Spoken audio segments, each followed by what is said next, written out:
বিসমিল্লাহির রাহমানির রাহিম। আজ আমরা জানব পবিত্র কুরআনের ৫৫ নম্বর সূরা। সূরা আর-রহমানের প্রথম ১০টি আয়াতের শিক্ষা।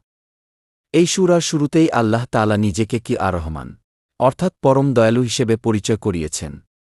তিনি মানবজাতিকে কুরআন শিক্ষা দিয়েছেন, মানুষকে সৃষ্টি করেছেন এবং তাকে কথা বলার ও ভাব প্রকাশ করার ক্ষমতা দিয়েছেন। এরপর আল্লাহ আমাদের স্মরণ করিয়ে দেন যে সূর্য, চাঁদ এবং সমগ্র সৃষ্টি তার নির্ধারিত নিয়মে পরিচালিত হয়।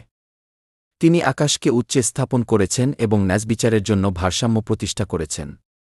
তাই মানুষের উচিত লেনদেন ও জীবনের প্রতিটি ক্ষেত্রে ন্যায় ও ইনসাফ বজায় রাখা এবং কারও অধিকার নষ্ট না করা।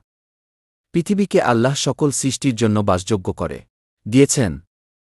এই আয়াতগুলো আমাদের শেখায় আল্লাহর অগণিত নিয়ামতের প্রতি কৃতজ্ঞ হতে এবং তার নির্দেশ মেনে চলতে। আল্লাহ আমাদের সবাইকে কুরআনের শিক্ষা অনুযায়ী জীবন পরিচালনা করার তাওফিক দান করুন। আমিন।